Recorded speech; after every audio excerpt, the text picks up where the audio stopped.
பகவத்கீதையில் 2வது சாப்டரில் 15வது ஸ்லோகம். யம் ஹி ந வ்யதயந்த்யேதே புருஷம் புருஷர்ஷப சம துக்க சுகம் தீரம் சோம்ருத்யத்வாய கல்பதே. இப்போ இதுக்குள்ளே அர்த்தத்தை பார்க்கலாம்.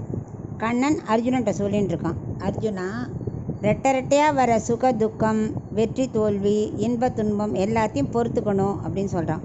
அதுக்கு அர்ஜுனன், எதுக்கு நான் பொறுத்துக்கணும்? அதை விட அதை விட்டு விலகி போகிறது நல்லது இல்லையா? இதுக்கு மேலே சண்டை போட்டு அவளை கொன்று எனக்கு என்ன, நான் நரகத்தில் போய் அனுபவிக்கணும்னு எனக்கு அவசியம் இல்லை. எனக்கு சொர்க்கமோ எப்படியும் கிடைக்க போகிறது இல்லை. ஏன்னா நான் பாவ செயலை பண்ண போகிறேன். அப்படி இருக்க நான் ஏன் சண்டை போடணும் அப்படிங்கிறான். அதுக்கு கண்ணன் சொல்கிறான், முதல்ல உடல் வேற ஆத்மா வேறன்னு புரிஞ்சுக்கணும். எந்த ஆத்மாவை இந்த ஸ்பர்சங்கள் தாக்கிறது இல்லையோ அவனே தீரன். அதை முதல்ல புரிஞ்சுக்கிறவன் தான் தீரன். துக்கம் இன்பத்தை பொருட்படுத்தாமல் இருக்கிறவனே தீரன். எதையும் பொருட்படுத்தக்கூடாது, எல்லாம் சமம்னு உணர்ந்துக்கணும். அவன் தான் கர்மயோகி. அப்படி இருக்க பழகிக்கோ அர்ஜுனா, அப்போ தான் மோட்சம் சொல்கிறதுக்கு உனக்கு அருகதை ஆவ அப்படின்னு அட்வைஸ் பண்ணுறோம்.